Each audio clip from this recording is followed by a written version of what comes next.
Welcome to Dental Unscripted.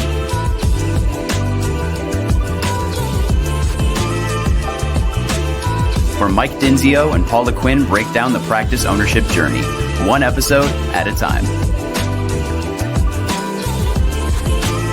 Starting up, buying, and running a successful dental practice.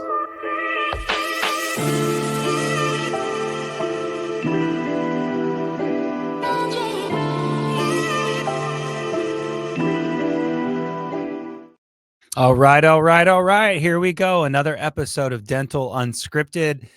This is a special week as we are heading into Shark Week, Dental Shark Week. I haven't done a Shark Week in, I don't know, a year or so. I think we just skipped last year. But for those of you that are old school, that followed me many years, many moons ago, I did a Shark Week, and that week is essentially a week of fantastic interviews on one particular topic. And we started from the West Coast, and we would work our way across to the East Coast, and it was an interview every single day on that topic. And this year, the episodes will be dedicated to dental construction. And in the world of startups, construction is what matters. And it's the one thing that chews up about 70 to 80% of your total budget of a startup. So these folks, these experts in the industry, will have so much to give to you all throughout this week. I'm super excited about it.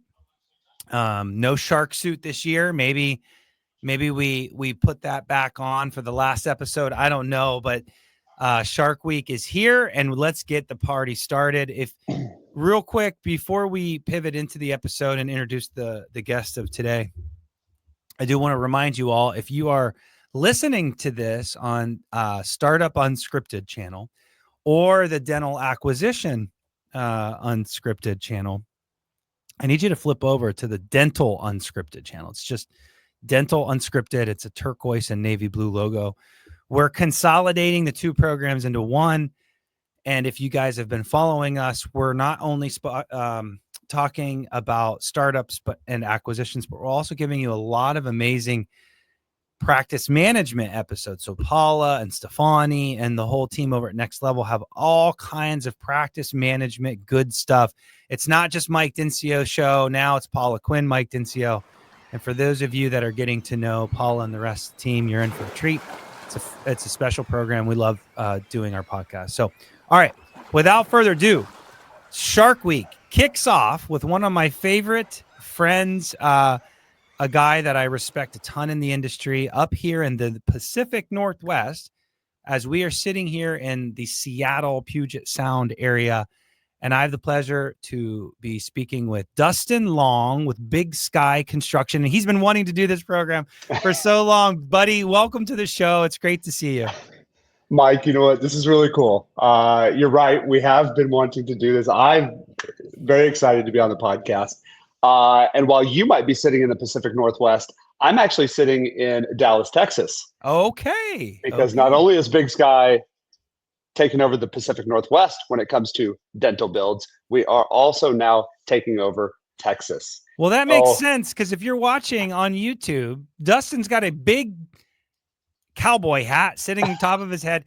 For the record, Dustin wore cowboy hats before his company was in Texas. So this is all part of the Dustin Long Show. Dustin, that's huge news and super exciting for you, my friend. Thanks. It is. Thanks for breaking very exciting. that out. Tell us a little bit about Big Sky. I mean, I got to meet you, I don't know, 6 years ago, maybe 5 years. I don't know. At least. Yeah. No. Well, you know, Big Sky, there are two Big Skies. Big Sky Northwest, we've been building now dental offices for the last 10 years. We just hit our 10-year mark, which is fantastic. I know it's awesome. We've got a great team. We know how to do this. We walk our clients, and it's been a great experience. And so now it's really cool to come down to Texas and take over my family's business, Big Sky. It's been building here in DFW for over 40 years. And now we're going to be expanding our book of business here into dental as well. So, Big Sky, I like to share, first of all, we're not just a contractor. Uh-oh. As We're you getting know, deep already. We're getting deep with this conversation. we are. We can get deeper later if I'm getting too deep now. We are we're a partner to the client that assists them through not just construction but the entire process, which I know we'll be getting into more. But Big Sky, for today's purposes, for the listeners out there, we're the best dental builders in the Pacific Northwest, and now moving down to the South as well. And yeah, I think that's high level of who we are. Yeah. I'm gonna let you help us dig deeper. That's great, Dustin. I love kind of where your head's at right now. Guys, we don't prepare for this episode at all. It's totally unscripted, hence the title. So if it's choppy and raw and uncut, that's the way it's supposed to be. This is just two dudes talking. I happen to be in the studio, but the truth is there's so much stuff in Dustin's brain that I need to pull out for the program. And the goal here is just to educate you guys all on what you're all getting into as you pursue a startup, or even if it's an established doctor looking to relocate and build your dream office. We're starting to build our community of listeners, of practice owners, current practice owners. So it's not just startups, but in typical Shark Week fashion, let's start digging into some of the things that's in my mind, my brain, that I would love the audience to hear. And so the first thing that I just want to go to, Dustin, is, exactly where you were heading is how does a contractor partner with my clients, with dentists earlier on? And I'm going to preface that is like, look, everybody wants to talk to the client, talk to the doctor super early on. They're all kind of jockeying for position to try to gain the attention of the doctor, because there's a sale involved, and I'm doing air quotes, a sale. Yep. But part of my job as a consultant is just to kind of like, let's put all that other stuff kind of on hold, because the first thing we really need to do is we need to get a space. We need to negotiate that space. And I did a Shark Week, Real Estate Week years ago. But once we kind of get through the meat and potatoes of that space, now we need to begin due diligence on that space. And I think the contractor has a huge role to play in that due diligence process. Dustin, am I smoking something here, or am I on the right path? No, you're absolutely right. And the air quotes of people trying to get a position into the project, you've got your contractors who a client might have bid on the job. Yeah. Then you've got Big Sky. Our focal point early on is building the project on paper. That entails the space, understanding the challenges that come with the space that the doctor's looking at, understanding that the doctor now needs to establish a fiscal budget to start talking to the bank about. Amen. We've got to start talking to the client about design, making sure that we understand that the budget and the design need to coincide together. Yeah, they do. Way too often when a client kind of steps out of the bounds of what we would consider to be norm, you end up getting a project that is designed with all their heart's content, their dreams, their thoughts, these ideas. And then all of a sudden it's like, oh man, we never thought about the budget during this process. Now we're 20, 30, 40% over budget. What do we do? Stepping back, taking the proper steps through what we call the design build model. Yeah. We are working with the client, and just like Next Level, you're also there at part of the table, making sure, because we all have these special skill sets. We've got the knowledge. And so now we're taking this client from this conceptual idea of, I want to start a practice. Right. And it could take 6-9 months of building this project on paper before we're actually building it. It's funny that you say that, Dustin, because I had my admin track this just the other day. If you guys know Abby, shout out to Abby McCoy, the best assistant of all time. And I asked Abby, I'm like, look, go back 5 years and tell me how long from when a client signed a contract to work with me in Next Level to the time that they sign the lease. So this is like concept to lease. 9 months was the average. Isn't that crazy? So 9 months from the time that they're like, hey, I think I want to do a startup to the time that they sign the lease, which, folks, to give you a timeline, by the time you sign the lease, you need the contractor on your team, signed, committed, ready to go. You need the equipment reps ready to roll. You need the architects, space planners, if they're involved, ready to roll. All these people got to be ready to roll when you sign the lease so that Dustin and his team, architects, and we're going to get into that, can submit for permits immediately. And so to your point, yeah, you, Dustin, could be involved a solid 6 months before the doctor even signs the lease, before you're even swinging hammers. So let's walk through kind of that due diligence kind of checklist that Dustin goes through. When you're looking at a space, what should your contractor be looking at and helping the real estate guy or gal negotiate a better space? What are the things that are really important for a dentist to think about when you're looking at a space to rent and build out for yourself? What do you look at? Totally. No, great questions. Well, first we start with some requirements of what are the goals of the client? Are they a specialist? How many operatories? Because we can walk into a space, they found a great retail location. It's 1,500 feet and they want 8 ops. Okay, doc, we need to step back and rethink the size of space. So we need to understand a little bit of the business model of the client before even approaching a space. Once we've got that established, we start looking at some spaces. First thing we're doing, broker, Big Sky, we're starting to talk about the space and the challenges that are brought from that space. Yeah. We can build a dental office anywhere. I can stick a chair up on a roof of a high rise. So now it's understanding the challenges that this particular space is going to bring to us, how it's going to impact our budget, how it's going to impact our timing, what city or entity is reviewing for permits, because some could take 4 weeks, some could take 20 weeks. Yes. So now we need to make sure the broker understands this, because they're using a lot of that information to leverage to the client to negotiate the deal. That's right. That's TIs, right. Lots of things there. Timing, exactly. So like the big things that I'm thinking of is no one really knows the mechanicals like a contractor. Right. The real estate guy doesn't, gal guy, definitely not the consultant. Equipment people, meh, not really. Like attorneys definitely don't. So like all the people that are putting these deals together on paper as far as legal and negotiation, someone's got to look at the mechanicals. Can you explain what the mechanicals are? What I'm talking about. What are you looking at specifically? Yeah. We walk into a space, a dental office infrastructure is quite different than an insurance office. Yeah. So when we walk in there, we're looking at the electrical capacities that are there in the space.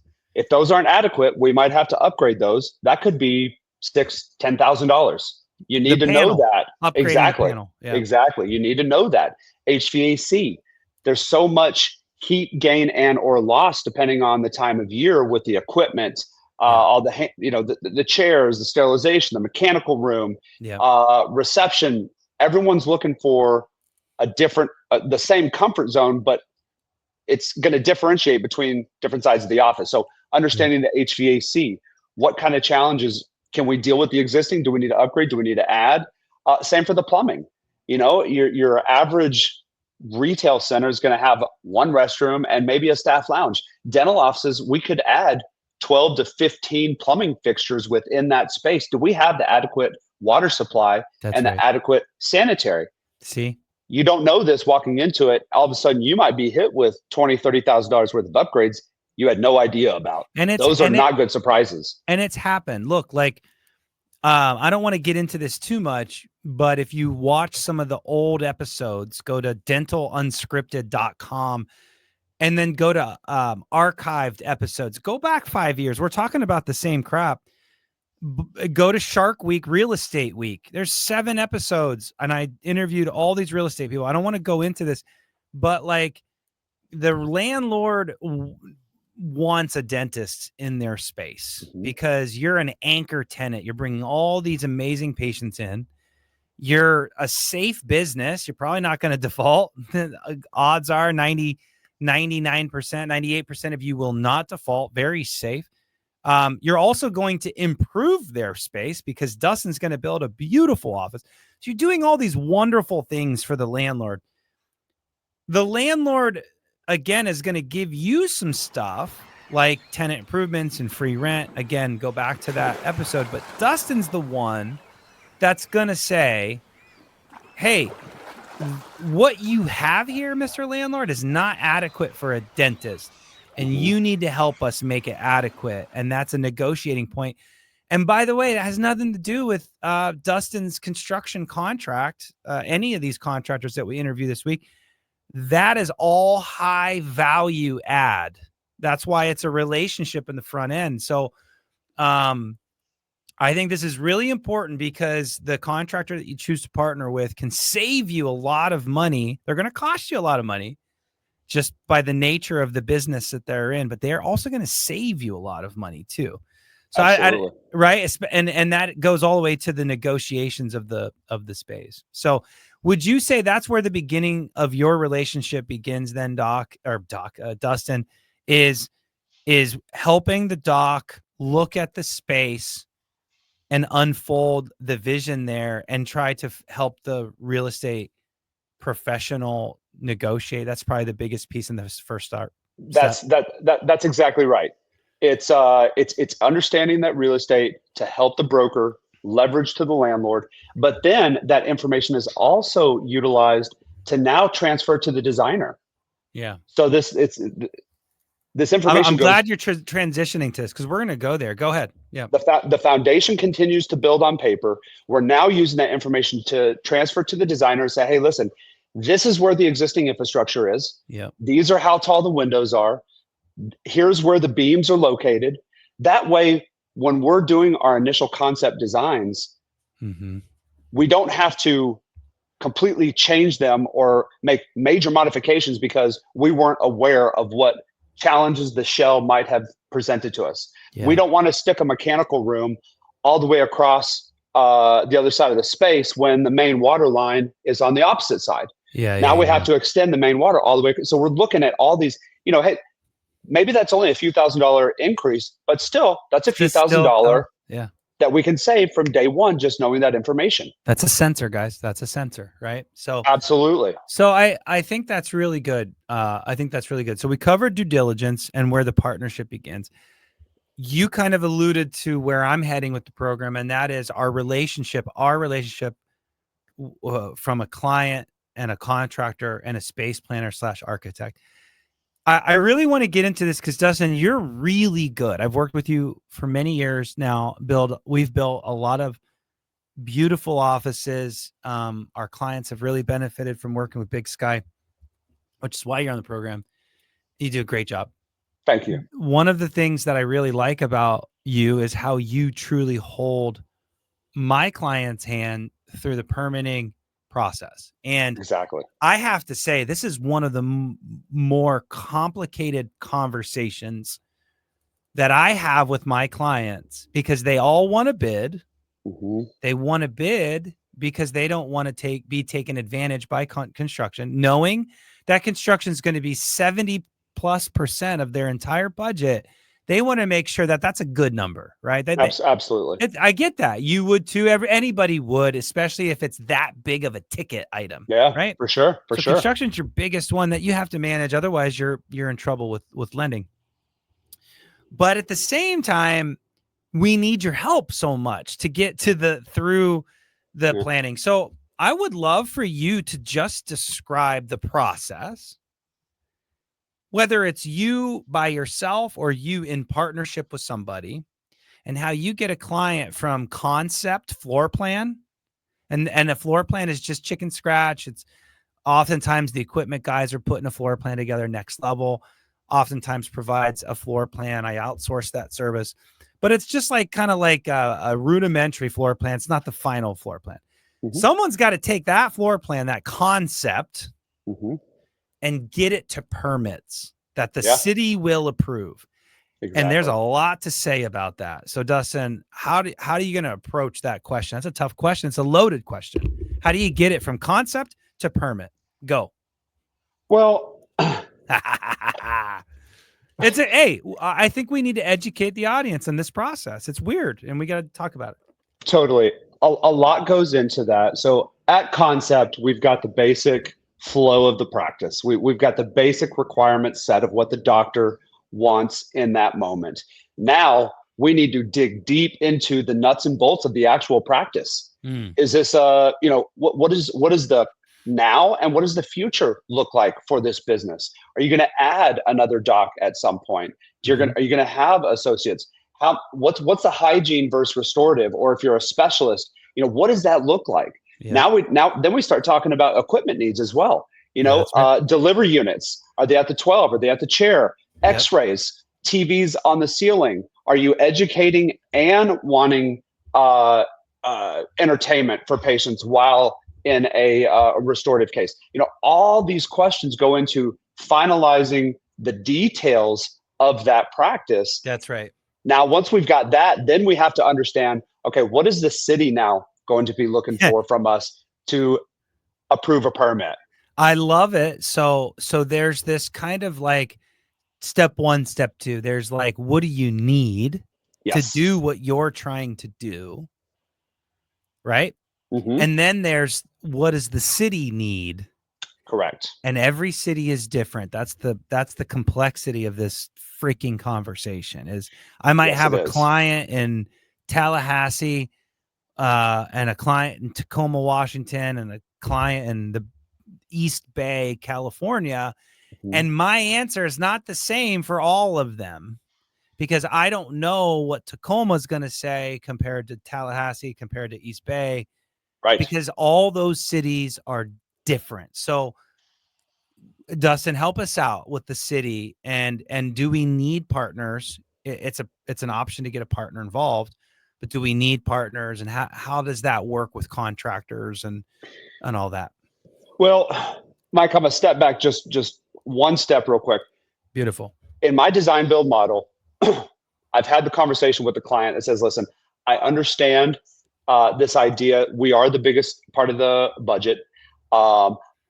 6 to 9 months of my upfront time is going to be given to you for free, regardless of whether you use Big Sky or not, just because that's who we are. And I want my knowledge given to every client to set them up for success. That's right. That's part of that due diligence that we talked about earlier. Yep. It is. Now, there is a point, though, where I tell the doc, okay, listen, give me the benefit of the doubt. Let me get you all the way through this process. Mm-hmm. Let me get you to the budgeting stage. Once I budgeted, if I'm hitting your budget, let's keep going, because that next step, you're right. If we get into permits and they're not design building this practice, you do have to bring in outside partners that are going to cost a lot more, going to take quite a bit more time, and they're going to design and engineer systems that the city will approve, but traditionally are way over engineered than what is actually needed. We're the dental specialist. We design build in-house engineers. We know exactly what is needed. Yes. I love that you said that. So you're using this word called design build. Yes. And from plans to permit, and this topic, this is very important. You've got two paths. You got one path to get an architect, like Dustin said, space planner / architect, to drive it from plans, floor plan, basic rudimentary basic plans, to permitting without the contractor.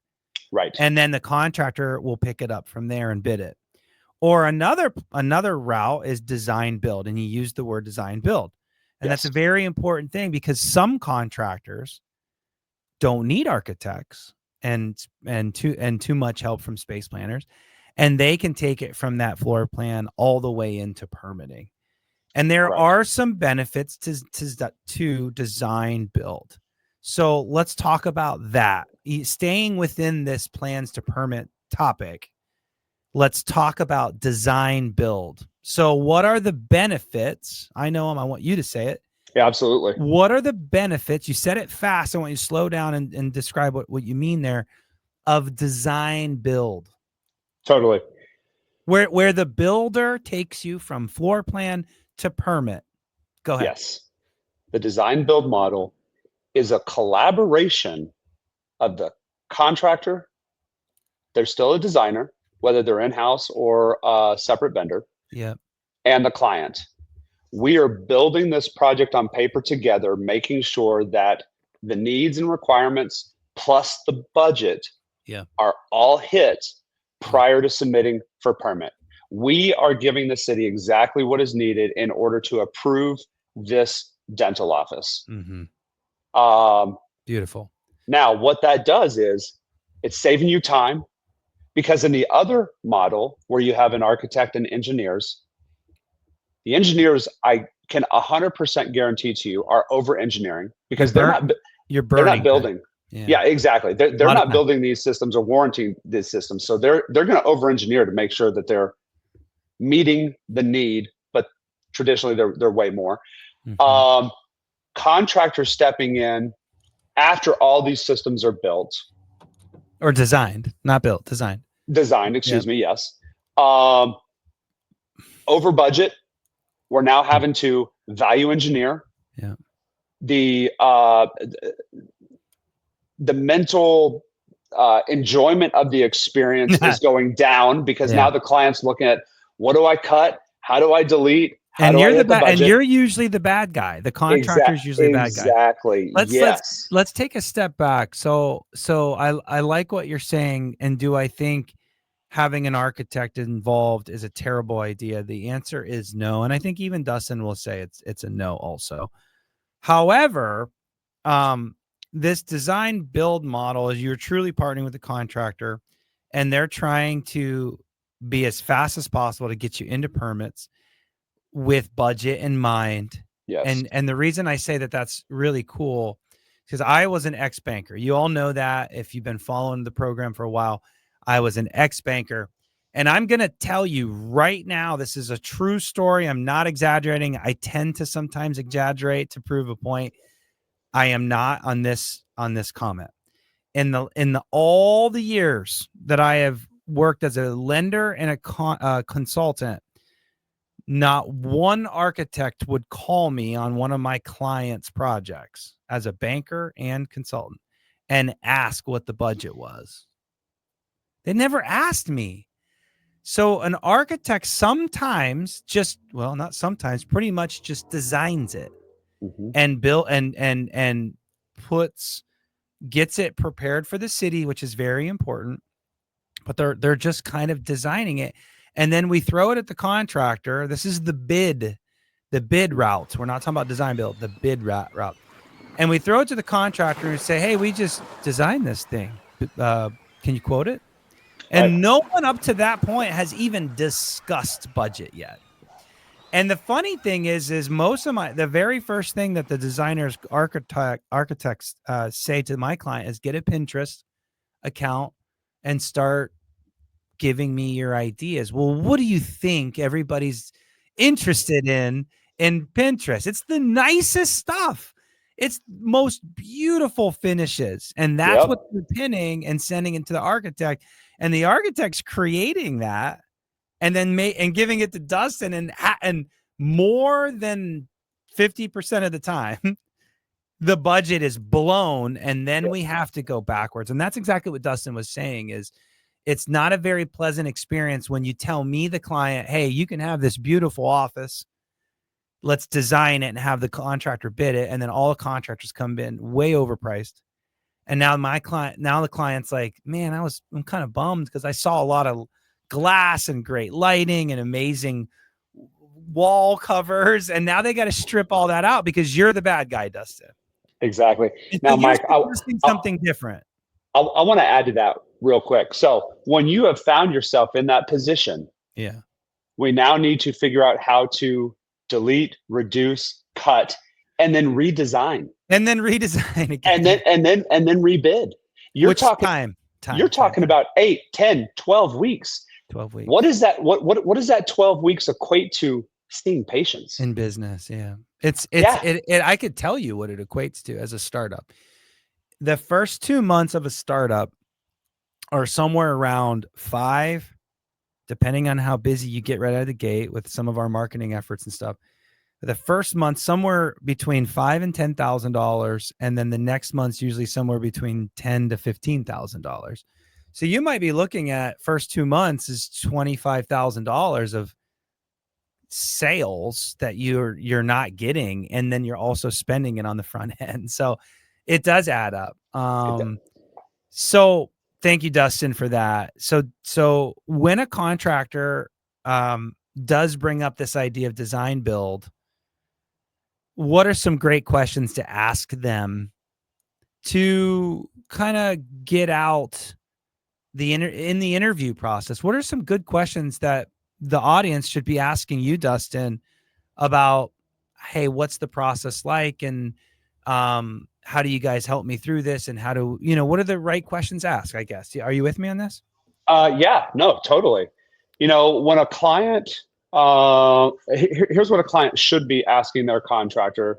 And I would expect to be asked is, or to be told, Dr. Smith, listen, we've done this hundreds of times. Mm-hmm. Not only, and this is a big point that I want to press upon is, a lot of contractors are going to tell you there's 3 things in the industry you can have, but you can only get 2 of the 3. It's price, it's schedule, it's quality. Pick 2 of the 3. With Big Sky and with your contractor, you should actually be getting all 3, but a 4th. You should get the competitive pricing. You should get the quality work. You should get within schedule, and you should get the experience. That is one of the biggest parts of the design build is the experience for the client. They should not be stressing out on a day-to-day basis while seeing patients. How am I going to get this built? How am I going to get it paid? How am I going to get it done? They need a team like Next Level and Big Sky that is working behind the scenes, getting this done for them, and letting them enjoy this experience as much or little as they want to. So a couple questions should be, listen, are you coordinating everything for me? Absolutely. The contractor. Hey, yes. Are you coordinating this? Yeah, exactly. How much engagement do you need of me during this process? Throughout the process. Do you have all the resources necessary to make this happen? A lot of contractors don't know the next levels. They don't know the IT and tech reps. They don't know the best equipment reps out there. They don't know the best designers. There's designers out there giving startups a $50,000 proposal, and they're thinking that's the norm. It's not the norm. That's not the norm. Making sure that your general contractor has the resources to design build your project. Yeah. Yeah. Because design build might not be that Big Sky is handling all of that stuff to get you from floor plan to permitting, but they're going to partner with folks to make it happen, is what you're saying. Exactly. They'll either have it in-house or not, and that's okay. Exactly. Yes. Okay. That's great. All right. That's awesome. The last question that a client and most critical question is, how are you going to hit my budget? Yes. Let me show you. Yes. That's a critical one. Yeah. I often find to put an end cap on the question is timelines. Dude, sometimes I get contractors on my projects and the projects just keep going and going and going, and they give me a date. I even send you texts all the time. I'm like, hey, when is the ETA to open? Like, I'm always asking, like, what's the open date? Because a startup and established practices too, they really need to know that date, because then that's when the marketing launches. They need to hire their team. All of this expensive stuff needs to get deployed. Right. And if you're not open and we got to push everything back a week, that's a whole week of payroll that I didn't want to have. So having your contractor dialed on timelines is so important. And give us some, I always heard, debunk it or agree with it, that on average, by the time drywall gets completed, how far out are you from opening day? Typically. From opening day, well, we're about 6 weeks from finishing getting final occupancy, and we're about 8 weeks from seeing patients. Okay, 6 to 8 weeks. I've always said Yes. 6. Okay, perfect. Yep. Yeah. And I liked your response for the one that we're building together right now in Renton. Mike asked me, "Hey, what's our ETA on opening date?" I gave him the date. He thought I was full of shit. He was like, "No way, it's going to take you way longer than that." I was like, "No, Yep. we're halfway there." You guys are fast. You guys are fast, and that matters. Another question is on average, great question to ask your contractor. On average, how quickly could you build out this office? On average, your typical startup, we will be ready for equipment after 12 weeks. We say 14 weeks until you're ready to see your first patient. 12 to build, 2 to equip, stock, supply, start seeing your first patient. I'll ask that question the rest of this week. So your answer on record is how many weeks from start to finish? If you had permit in hand, 14 weeks. 14 weeks is Dustin Long and Big Sky's answer. I like it. We'll ask that question the whole week. My portion, 12. A lot of contractors won't give you the added time at the very end to move and equip. Got it. Yes. Well, then let's land this bird. It's been a great conversation. It's exactly what I wanted to get out of it. The last question I'll say is why so you're in Texas and you're also in Seattle and Puget Sound.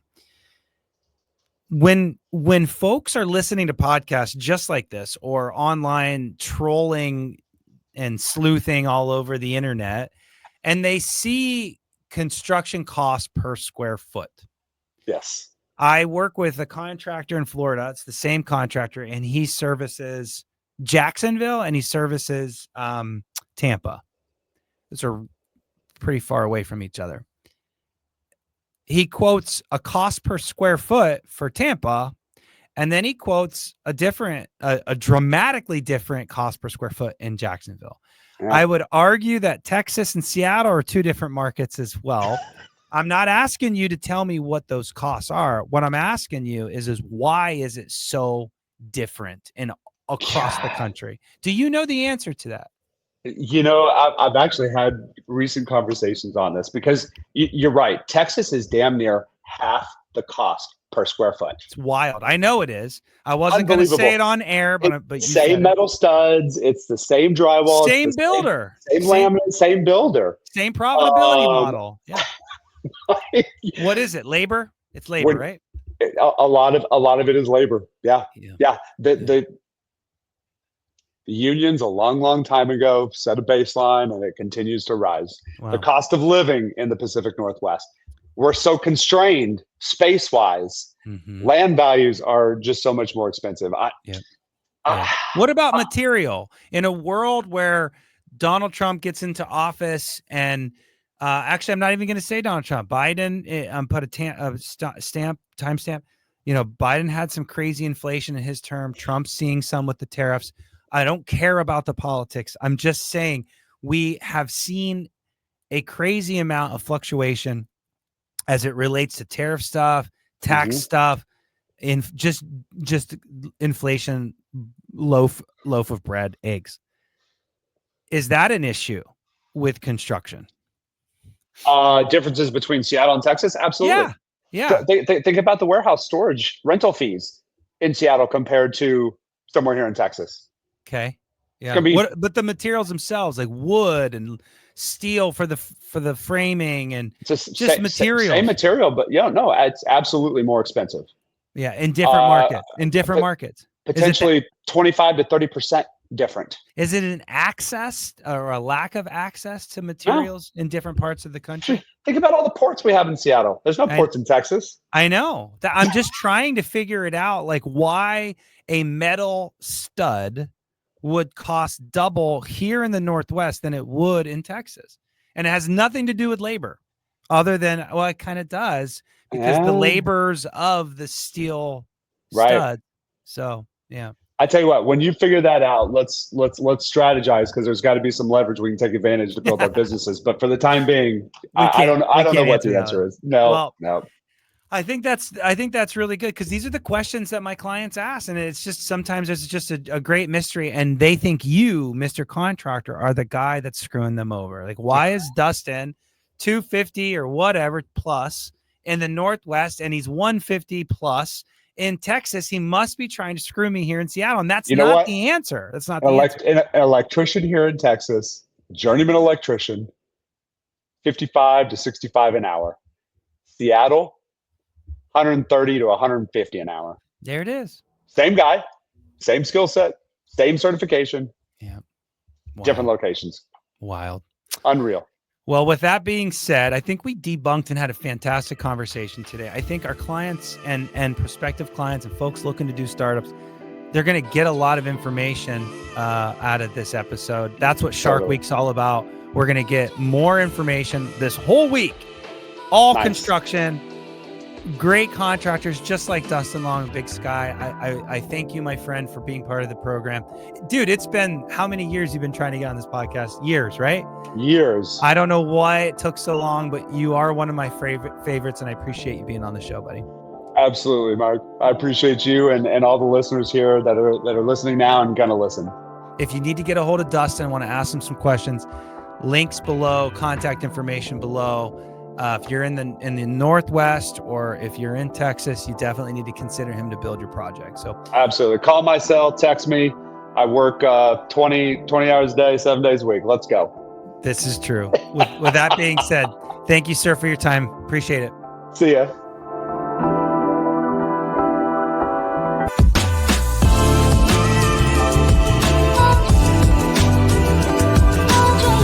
Thanks for listening. Let us know how you like the show. Rate us on Apple and Spotify. Subscribe and follow for more.